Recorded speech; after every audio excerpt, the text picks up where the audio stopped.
포인트맨이라는 책이 있습니다. 미국의 스티브 파라 목사님이 쓴 책인데 그 책에 보면 그 목사님의 아들에 대한 이야기가 기록되어져 있습니다. 그 책의 내용이 이렇습니다. 8살 먹은 내 아들 존은 오른손잡이다.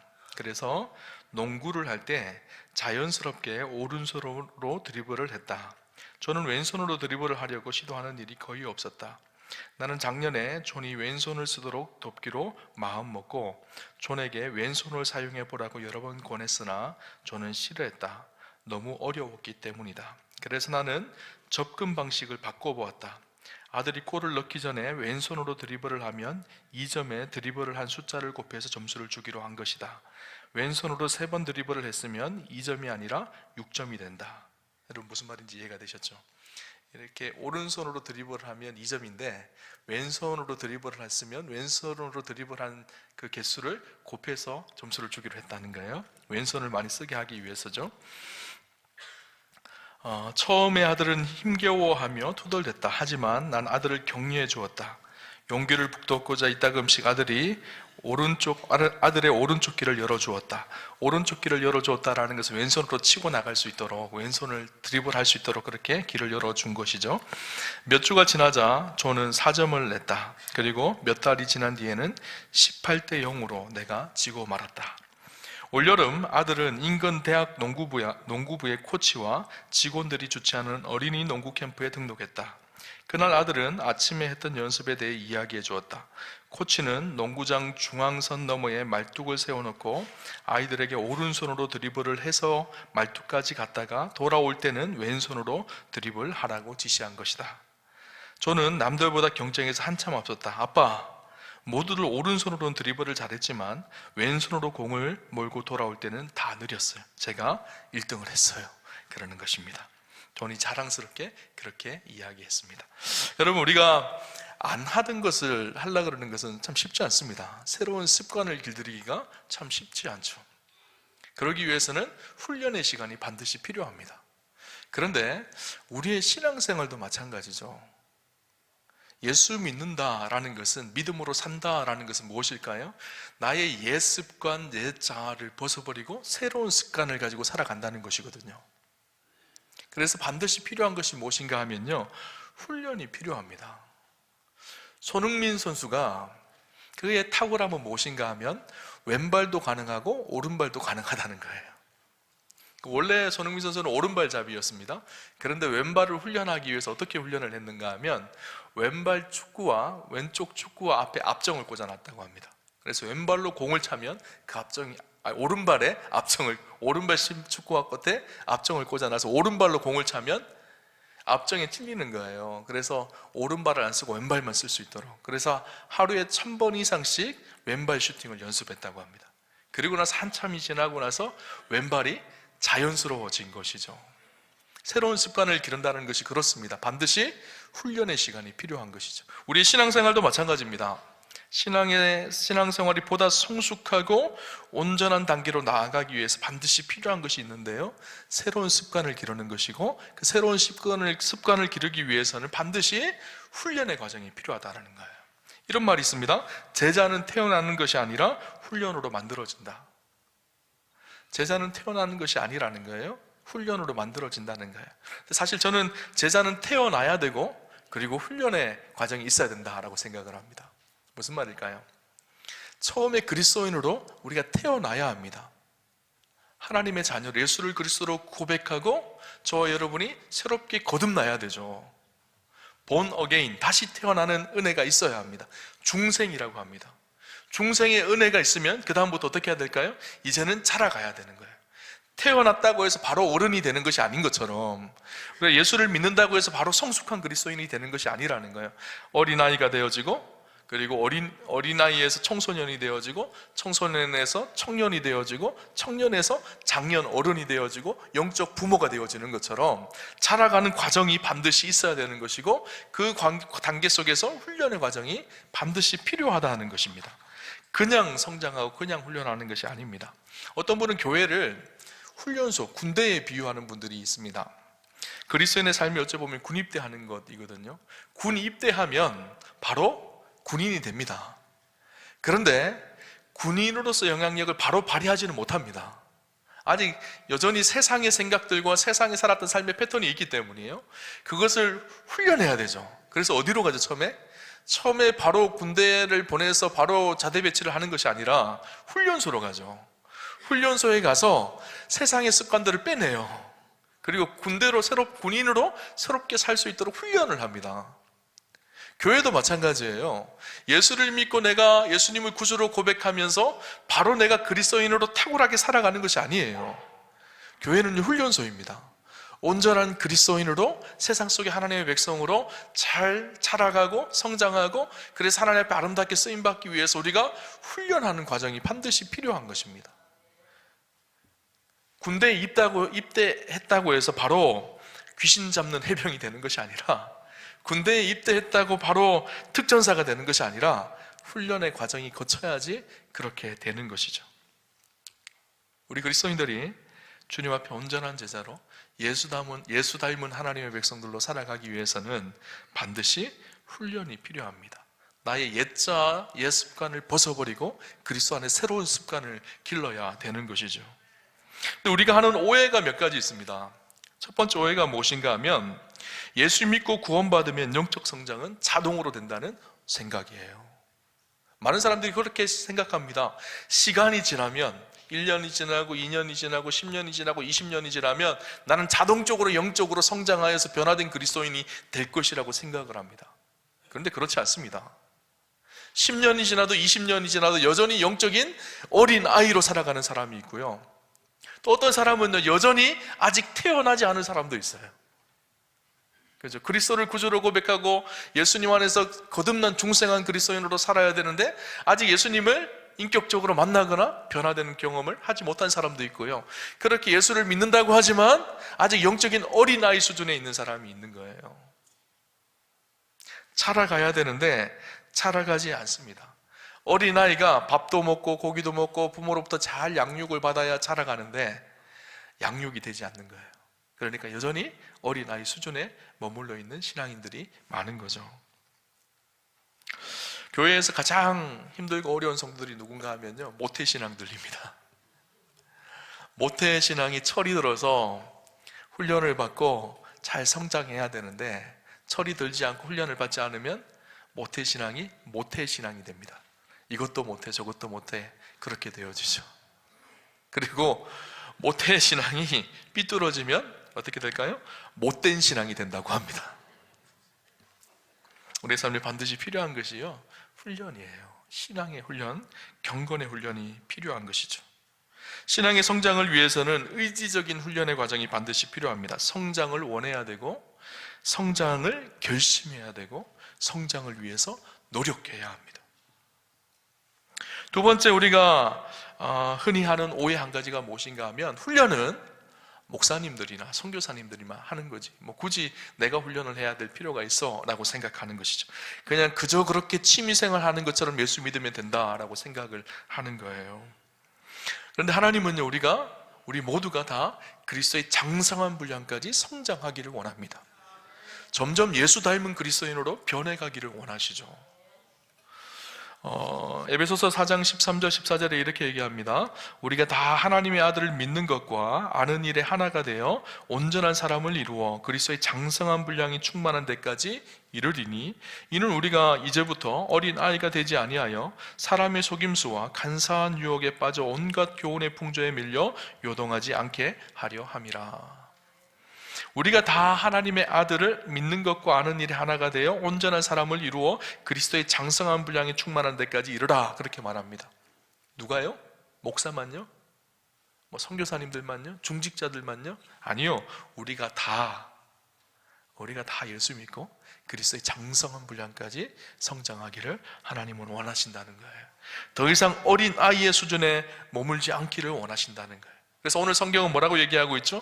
우리의 육체의 연단은 잠깐 우리의 유익을 주지만 진짜 경건의 훈련은 우리에게 범사의 능력이 되어진다는 것을 이야기합니다. 금생과 내세의 유익이 되어진다라는 것을 말하고 있죠. 오늘 바울은요, 자기의 영적인 아들 디모데에게 그렇게 부탁을 합니다. 7절에 보니까 망령되고 허탄한 신화를 버리고 경건에 이르도록 내 자신을 연단하라. 내가 목회자로서, 하나님의 사람으로서, 그리스도의 일꾼으로서 온전하게 성장해야 된다라는 거예요. 내 자신을 연단하라는 것, 망령되고 허탄한 신화를 버리고 경건에 이르기를 연단하라. 경건이 무엇일까요? 경건은 세속적인 욕망을 버리고 하나님의 뜻대로 행하는 것, 하나님을 너무 사랑하기에 그 하나님 앞에 조심하고 두려워하며 그 마음을 가지고 매일매일을 살아가는 것, 그 마음으로 충성하고 그 마음으로 기도하고 그 마음으로 직장생활하고 그 마음으로 가정생활을 하고 그 마음으로 전도하고 그 마음으로 하루하루를 살아가는 것, 이것이 경건함입니다. 이 경건함의 완전함에 이룰 수 있도록 우리를 연단하라는 거예요. 연단하라는 말이요, 헬라어 성경어로 보니까 굽나조라는 단어로 되어 있는데, 이 굽나조라는 단어는 영어로 체육이라는 짐나지움이라는 단어와 같은 헬라어입니다. 여러분, 우리가 운동하러 갈 때 짐에 간다 그러잖아요. 영어로 짐, 체육관, 그죠? 그 단어예요. 그러니까 바울은요, 그렇게 이야기한 우리의 경건의 훈련과 육신의 훈련이 비슷한 점이 있다는 것을 이야기합니다. 운동선수가 운동 경기에 메달을 따기 위해서 얼마나 열심히 운동을 하나요? 짧게 10분, 20분 아니면 1시간 안에 자기의 모든 것을 쏟아놓기 위해서 연습은요, 수개월, 아니 수십 년 동안 그렇게 연습을 해서 자기의 몸과 생각과 체력을 다 바꾸어 놓습니다. 그 운동에 최적화되어질 수 있도록. 그래서 몇 분 안에 자기의 모든 것을 다 쏟아 놓을 수 있는 몸의 훈련과 연습이 되어져 있는 것, 새로운 습관을 가지는 것이죠. 여러분, 세상에 공짜가 없습니다. 운동선수가 메달을 따는데 공짜로 될까요? 운이 좋아서 될까요? 아니에요. 운이 좋아서 되는 것이 아니라 치열한 훈련의 과정이 있기 때문에. 우리 신앙도 마찬가지입니다. 공짜로 그냥 되는 것이 아닙니다. 훈련의 과정이 있어야 돼요. 공짜 좋아하지 않아야 합니다. 공짜 좋아하면요, 반드시 그것 때문에 뼈아픈 대가를 지불할 때가 있어요. 그죠? 어느 부부에게 이런 일이 있었다고 합니다. 아무런 메모도 없이, 발신자도 없이, 누가 보냈는지 표시도 없이 선물이 하나 배달되어졌는데, 그 선물을 열어보니까 당시 브로드웨이 공연 입장권 2장이 들어있었던 거예요. 수십만 원짜리 비싼 입장권이 들어있었던 거예요. 이 부부가 너무 좋아했습니다. 야, 공짜로 누가 이런 것을 우리에게 선물로 주다니. 누가 줬는지 기록이 안 돼 있는 거예요. 야, 이런 일이 자주 일어났으면 좋겠다 생각을 하고 그 티켓을 가지고 기록되어진 시간에 가서 브로드웨이 가서 공연을 보고 왔습니다. 그런데 깜짝 놀랄 일이 일어났습니다. 도둑이 든 거예요. 집에 가보니까 모든 것이 다 틀렸습니다. 그동안 열심히 모았던 돈도 다 틀리고 기증품도 다 틀리고, 그런데 침대 위에 쪽지 하나가 있었습니다. 이렇게 기록되어 있었어요. 이제 누가 선물 보냈는지 알겠지? 라고 기록되어져 있는 거예요. 누가 보냈죠? 도둑이 보낸 거예요. 공짜라고 생각했는데 공짜가 아닌 거죠. 여러분, 공짜로 얻은 것은요, 늘 뼈아픈 대가를 지불합니다. 세상에 공짜가 없어요. 근데 어떤 분은 그렇게 말할지 모르겠어요. 목사님, 우리 구원받은 것 하나님의 은혜로 공짜로 받은 것 아닌가요? 라고 말할지 모르겠어요. 물론 우리가 하나님의 은혜로 구원을 받았죠. 그런데 그것은 우리 입장에서 공짜지만 하나님의 입장에서 엄청난 대가를 지불하신 거예요. 당신의 아들 독생자 예수 그리스도를 십자가에 죽기까지 하는 값비싼 대가를 지불하셔서 저와 여러분을 구원하신 거예요. 그렇죠? 세상에 공짜는 없습니다. 우리의 믿음의 성숙도 마찬가지입니다. 그냥 시간이 지나면 되는 것이 아니에요. 교회 오래 다닌다고 되는 것이 아니에요. 반드시 훈련의 시간이 필요합니다. 그래서 교회는요, 하나님 나라를 위해서 훈련하는 것, 그것이 훈련 공동체가 되는 것이 교회입니다. 교회는 훈련소입니다. 그리스도의 온전한 모습으로 닮아가기 위해서 훈련하는 것이. 우리 오암교회 여러분 주보 안쪽면을 보시면 훈련 그 커리큘럼을 기록하고 있어요. 첫 번째, 우리 오암 가족 성경 공부, 그리고 풍성한 삶을 위한 첫걸음, 그리고 풍성한 삶을 위한 1:1 제자 훈련 과정. 여러분, 이 과정들을 통해서 우리가 하나님 앞에 주시는 축복과 은혜가 무엇인지를 알고 그것을 삶 속에서 어떻게 실현해 가는지를 훈련하는 거예요. 참 중요한 것이 있습니다. 근데 많은 사람들이 오해하는 것, 착각하는 것 한 가지가 무엇인가 하면, 훈련 과정을 끝냈으면 나는 이제 제자가 되었다, 나는 다 했다, 이렇게 생각을 하는 착각이에요. 여러분, 많은 훈련 프로그램 해보셨을 거예요. 많은 성경 공부 해보셨을 거예요. 그 훈련 프로그램이 끝났다고 해서 내가 온전하게 성숙이 되던가요? 아닌가요? 그러면 왜 하나요? 참 중요한 것이 있어요. 그 훈련 과정을 통해서 무엇을 해야 될까요? 나에게 주신 말씀, 하나님의 은혜를 머리에만 담는 것이 아니라 그것을 가슴으로 옮겨오고, 또 가슴으로 옮겨온 그 말씀을 손과 발이 되어서 실현하고 실천하는 일이에요. 이것을 자꾸 실천하다 보면 어떤 일이 일어날까요? 새로운 습관이 길러지기 시작합니다. 새로운 방법으로 살기 시작하는 거예요. 훈련이라는 것은 바로 그것입니다. 삶은 새로운 삶으로 습관되어지고 새로운 삶으로 실현해내는 거예요. 이것이 쌓이면 어떻게 될까요? 내 삶에 완전히 새로운 습관이 길러지는 거예요. 여러분, 우리가 성경에서 하나님이 우리를 사랑하신 것처럼 너희도 사랑하라고 그렇게 말씀하셨어요. 처음에는 사랑하는 것이 쉽지 않습니다. 쳐다보기만 해도 미운데 어떻게 사랑합니까? 그런데 이것을 작은 부분부터 실천하는 거예요. 실천하다 보면요, 그 사랑의 능력이 조금씩 커지기 시작하는 거예요. 이것이 쌓이면요, 나중에는 이만큼 사랑할 수 있는 사람이 되는 거예요. 처음에는 요만큼밖에 사랑하지 못했는데 이것을 훈련하고 실천하고 말씀이 내 삶에 부딪히면서 계속 실천해 갈 때 나중에는 원수까지도 사랑할 수 있는 단계로 갈 수가 있는 거거든요. 그러면 어떤 것일까요? 예수님 닮은 모습으로 변화되는 거거든요. 여러분, 손양호 목사님이 자기 아들을 죽인 원수를 단번에 그냥 이렇게 아들로 받아들이는 게 아니에요. 그분의 삶 속에서 날마다 말씀의 실천과 훈련이 쌓여졌기 때문에 그것이 실현되어질 수가 있었던 거거든요. 우리는 그렇게 생각합니다. 어느 날 갑자기 짠 하고 내 인생이 확 바뀌어져서 성령 받아서 대단한 모습으로 변화될 것이라고 생각을 합니다. 아니요, 그렇지 않아요. 성령께서 우리 가운데 함께 하셔서 우리를 변화시켜 가세요. 그 성령님을 따라가기 시작하면 우리의 삶에 변화가 일어나기 시작하는 거예요.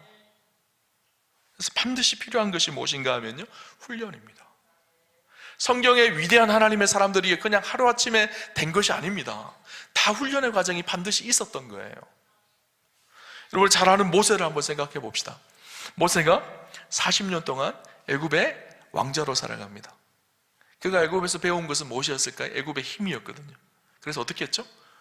이 히브리 사람을 괴롭히는 애굽 사람을 돌로 쳐 죽입니다. 40년 동안 어떻게 되죠? 광야 생활을 하죠. 그 40년 동안 하나님께서 모세를 훈련하신 거예요. 말씀으로 단련하시고 연단하시고 훈련하셨어요. 그래서 우리가 지난주에 나누었던 것처럼 이 모세는 온유함이 지면의 모든 사람들보다 더하더라, 그렇게 성경은 기록을 하죠. 원래 모세는 온유한 사람이 아니었거든요. 근데 그 온유라는 말이 지난번 나누었던 것처럼 프라우테스, 훈련되어진, 길들여진 이라는 뜻이에요. 40년 동안 하나님의 은혜와 말씀에 모세가 훈련되어지고 길들여진 거예요. 그러니까 하나님 앞에 성숙한 모습으로 이스라엘 백성들을 이끌 수 있는 지도자로 하나님께서 그렇게 모세를 세우신 것이죠. 훈련의 과정이 있었던 거예요. 여러분, 바울 한번 생각해 봅시다. 우리가 그렇게 바울이 어느 날 다메섹을 가다가 하나님께서 부활하신 주님이 나타나서 빛 가운데 주님을 만나고 인생이 180도 확 바뀌어졌다 생각을 하잖아요. 물론 빛 가운데 주님을 만나고 회심을 했습니다. 그런데 그 이후에 바울이 어떻게 했는지 아세요? 아라비아 광야로 들어가 3년 동안 하나님의 말씀과 씨름합니다. 진짜 예수가 그리스도인지 구약의 말씀들을 비교하면서 그리스도 되심을 알게 되어졌고, 그 말씀 앞에 자신의 삶이 변화되기 시작했어요. 그리고 고향 다소로 가서 10년 동안 머뭅니다. 그 기간 동안 바울이 훈련되어졌어요. 그리고 나서야, 그때서야 수리아 안디옥 교회 바나바와 함께 목회자로 사역을 하기 시작한 거예요. 그냥 되는 것이 아니었어요. 여러분, 다윗과 사울을 한번 생각해 봅시다. 다윗 왕과 사울 왕. 다윗 왕은 하나님께 붙들림 받은 인생으로 우리가 잘 기억하는 성공한 왕이죠. 사울 왕은 실패한 왕의 상징입니다. 차이점이 뭔지 아세요? 다윗은 훈련의 과정이 있었고 사울은 훈련의 과정이 없었어요. 다윗은요, 광야에서 사울에게 쫓기면서 10년 동안 하나님 앞에 철저하게 훈련받습니다. 그래서 다윗의 시편을 읽어보면 광야 생활 속에 그가 하나님의 말씀을 어떻게 따랐고 그 말씀 앞에 어떻게 순종했는지를 우리가 알 수가 있어요. 그때 다윗은 겸손하고 정직하고 하나님 앞에 온전한 사람으로 연단되어졌고 훈련의 과정이 있었던 거예요. 반드시 이 훈련의 과정을 통해서 하나님의 사람들을 변화시켜 가십니다. 여러분, 다시 한번 말씀드리지만 우리가 기억해야 할 중요한 사실 한 가지는 훈련은요, 실전해 가는 거예요. 많이 들어서 성경적 지식을 많이 아는 것이 아니라 들은 그 말씀을 우리의 삶 속에 실현해 가는 일이에요. 이것이 자꾸 쌓여져 가야 합니다. 그러면 태도가 바뀌고 태도가 습관이 되어지고 습관이 제2의 전성이 되어집니다. 그래서 자연스럽게 우리의 삶 속에 예수 믿는, 예수 닮은 모습이 나타나기 시작하는 거예요. 마태복음 14장에 보면요, 하나님 나라의 비유가 나옵니다. 그 중에 한 비유가 무엇인가 하면 우리가 잘 아는 그 씨앗이 떨어져서 4개의 밭에 떨어지죠. 씨앗의 비유인데요, 첫 번째 밭이 어디죠? 길가밭입니다. 두 번째 밭이 돌짝밭이에요. 세 번째 밭이 어디죠? 가시덤불 밭이에요. 네 번째 밭이 좋은 밭이죠. 씨가 떨어졌습니다. 하나님의 말씀이 떨어졌습니다. 길가에 떨어졌어요. 길가에 떨어졌는데 길가는 사람들이 워낙 밟고 다녀서 아예 뿌리를 내리지 못합니다. 다 말라서 새들이 와서 먹어버리죠. 돌짝밭은 어떤 밭일까요? 뿌리를 내린다고 내렸어요. 그런데 돌이 막혀져 있어서 더 이상 깊이 뿌리를 내리지 못하고 말라 죽습니다. 세 번째, 가시덤불 속에 떨어졌습니다. 뿌리를 내리고 자라는 줄 알았어요. 그런데 가시덤불의 기운에 막혀서 더 이상 자라지 못하고 열매를 맺지 못해요. 좋은 밭은 어떤 밭일까요? 뿌려졌는데 그것을 잘 받아들이고 품고 잘 자라서 열매를 맺는 밭이 좋은 밭이었죠. 이것이 무엇을 의미할까요? 하나님의 말씀이 들려졌어요. 어떤 사람은요, 길가 같은 마음이 있어요. 그래서 말씀을 들으려고 하지 않습니다. 오늘 이 자리에 계시는 분들 중에서도 어떤 분은 길가인지 모르겠어요. 그래서 예배를 드리자마자 졸고 계시는 분들은 아마 무슨 말씀 했는지도 모를 거예요. 그죠? 이런 사람들이 길가 같은 밭입니다. 어떤 사람은요, 말씀을 듣고 고개를 끄덕끄덕 합니다. 아, 그렇지. 아, 목사님 그 말씀 맞지? 하고 말씀을 받았어요. 그런데 마음이 좋지 않아서 뿌리를 못 내리는 거예요. 그래서 예배당 문만 나가면 다 잊어버립니다. 이 돌짝 같은 마음밭이거든요. 어떤 사람은요, 그 말씀을 마음으로 받고 정말 은혜 받고 눈물로 기도하고 세상 속으로 가서 말씀대로 살아야지 그렇게 생각을 합니다. 근데 세상의 기운이 너무 센 거예요. 유혹도 너무 심하고 고난도 너무 심하니까 그 말씀을 잃어버려서 더 이상 열매를 맺지 못하는, 이것이 가시덤불 같은 밭이에요. 좋은 밭은 어떤 밭일까요? 그 말씀을 받았어요. 감동과 은혜가 됩니다. 세상 속에 가서 세상과 부딪히면서 그 말씀과 씨름하면서 그 말씀대로 살려고 발버둥하면서 말씀에 꽃을 피우고 열매를 맺는 거예요. 이것이 좋은 밭이거든요. 훈련은 바로 그것입니다. 세상 속에 들어가서 우리에게 주신 말씀을 붙들고 그 말씀대로 살려고 고군분투하고 싸우고, 그래서 그 말씀을 하나하나 삶의 작은 부분부터 실현해 가는 것, 그것이 훈련이거든요. 예를 들어 생각해 봅시다. 예수님의 팔복 중에 심령이 가난한 자는 복이 있나니 천국이 저희 것이며, 그 말씀이 마음속에 깊이 새겨졌어요. 세상에 살다 보니까 세상의 욕심이 너무 커진 거예요. 심령이 가난하기가 잘 되지 않는 거예요. 그때마다 하나님 앞에 기도하며 성령님 의지하며, 하나님 내 안에 가난한 심령을 주십시오. 세상의 욕심과 욕망을 따르지 않고 하나님의 뜻 앞에서 겸손히 내 삶을 낮추고 순종하며 살게 해주십시오. 그리고 심령이 가난한 삶을 삶 속에 실현하고 실천해내는 거예요. 작은 부분부터. 이것이 훈련이거든요. 온유한 자는 복이 있나니 땅을 기업으로 얻을 것이다 라고 말씀하셨잖아요. 그 온유의 말씀을 붙들었어요. 그때 집에 가자마자 막 싸울 일들이 막 빌빌해요. 나에게 화내는 사람, 막 이렇게 욕을 퍼붓고 싶은 사람이 막 일어납니다. 온유해야 된다는 것은 머릿속으로는 알지만 삶 속에 부딪히면 이게 잘 안 되거든요. 그러려면 훈련한다는 것이 무엇일까요? 그 말씀을 붙들고 씨름하는 거예요. 성령님께 인도하심을 신뢰하며 그 하나님께 맡기고 사랑하고 용납하기를 힘쓰고, 내가 나에게 악을 행하였지만 그 사람에게 선대할 수 있는, 선을 행할 수 있는 마음으로 작은 실천들을 날마다 옮겨놓는 거예요. 그러면 어떻게 될까? 이것이 몸의 습관이 되는 거예요. 쌓이고 쌓이면 습관이 되어져서 이것이 삶으로 자연스럽게 드러나는 단계가 되어지는 것이, 그 단계를 예수님 닮은 모습이라는 거예요. 그래서 반드시요, 훈련이 있어야 돼요. 그냥 짠하고 내 삶이 한꺼번에 바뀌는 것이 아닙니다. 2월 9일 주간부터 1대1 제자 훈련을 하는데요, 13주 동안 진행되어지는데요, 이 시간은 그런 시간이에요. 하나님과의 관계 속에서 우리에게 주신 축복이 무엇인지, 그것을 우리가 어떻게 세상 속에 실현하면서 살아가는지, 그것을 위해서 그것이 어떻게 내 삶 속에 습관이 되어서 이것이 나의 제2의 천성이 되어서 삶 속에 변화되어져 가는 과정을 경험하는지 반드시요 훈련이 필요합니다. 여러분, 교회는요 대학교처럼 일단 자격 시험을 가지고 들어오는 것이 아니에요.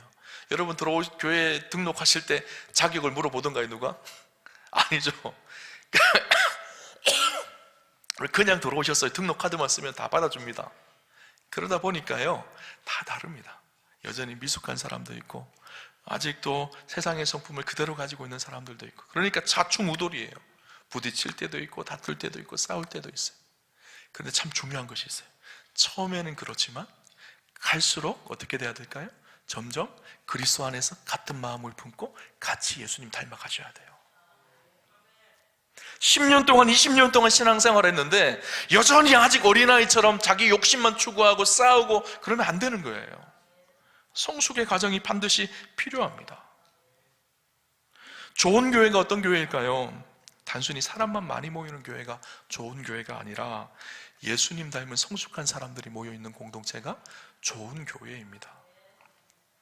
제자입니까? 라는 책이 있는데요, 그 책에 아주 유명한 후안 카를로스 오르티즈 목사님의 이야기가 기록되어져 있는데요, 그 목사님이 부에노스아이레스에 교회 담임 목회를 시작합니다. 처음 그 교회를 갔을 때 그 교회가 184명이 모이는 교회였었어요, 성도가. 그런데 2년 동안 열심히 사역을 했습니다. 극성스럽게 사역을 했는데 교회가 확 부흥을 했어요. 그런데 그 목사님 이런 고백을 합니다. 내가 부에노스아이레스의 교회에 부임했을 때 교인 수는 184명이었다. 교육자들은 그때부터 정신없이 일해야 했고 2년 동안 극성스러운 조직과 전도 덕분에 교인 수는 600명을 헤아리게 되었다. 그러니까 3배나 교세가 성장한 셈이다. 그러나 그 이면에 나는 무엇인가 잘못되어 있다는 것을 알게 되어졌다. 마침내 나는 모든 것에 손을 떼기로 결심을 했다. 나는 한적한 곳으로 가서 기도와 묵상에 전념했다. 성령께서 나를 깨뜨리기 시작했다. 그리고 성령께서 이렇게 자기의 마음속에 말씀하시더라는 거예요. 너는 코카콜라 회사가 코카콜라를 파는 것과 똑같은 방식으로 리더스 다이제스트사가 잡지를 파는 것과 똑같은 방법으로 복음을 전하고 있다. 너는 학교에서 배운 모든 술수를 모두 사용하고 있다. 도대체 내가 전하는 일들 가운데 나의 손길을 도대체 찾아볼 수가 없다. 그리고 나서 이렇게 말씀하시더라는 거예요. 너는 자라나고 있질 않다. 내 생각에 내가 교인 수를 200명에서 600명으로 그렇게 늘렸다고 해서 너는 영적으로는 자라는 것이 결코 아니다. 오히려 살만 쪄가고 있는 것이다. 여러분, 우리가 착각하는 것 한 가지가 무엇인가 하면요, 살찌면 건강하다는 거예요. 살찌면 건강한 것이 아니죠. 비만이거든요. 건강은 더 나빠지는 거예요. 중요한 것은요, 진짜 내면의 성숙이 일어나야지 건강한 거거든요. 여러분, 세상에 화려한 것으로 우리를 치장한다고 해서 세상에 좋아 보이는 그런 것으로 우리의 마음을, 우리의 모습을 화려하게 보인다고 해서 그것이 건강한 것이 아닙니다. 교회 건물이 좋고 많은 사람들이 모인다고 해서 그 교회가 건강한 것도 아닙니다. 성숙한 믿음의 사람들이 있는 곳. 여러분, 그래서 반드시 필요한 것이 있습니다. 믿음의 성숙의 과정이 반드시 필요합니다. 이런 교회에서 예배드리고 또 함께 기도 모임을 하고 성경 공부를 하고 훈련을 받고 그 과정을 통해서 훈련하셔야 돼요. 영적 비만을 추구하는 것이 아니라, 그래서 비틀비틀거리면서 그렇게 신앙생활 하는 것이 아니라 훈련하셔야 합니다. 오늘 성경에 보니까 육체의 연습은 약간의 유익이 있으나 경건은 범사에 유익하고 금생과 내생의 약속이 있다고 그렇게 말합니다. 여러분, 육체의 연습 중요하잖아요, 그죠? 건강 지키기 위해서 운동하시잖아요. 어떤 분들은 헬스를 하시고, 어떤 분은 조깅을 하시고, 어떤 분은 자전거도 타시고 여러 운동을 합니다. 건강 때문에. 어떤 분들은 건강을 지키기 위해 좋은 약도 먹고 비싼 약도 먹습니다. 그런데 여러분, 육신의 건강을 위해서는 그렇게 열심히 애를 쓰는데 우리의 영혼의 건강을 위해서는 무엇을 훈련하시나요?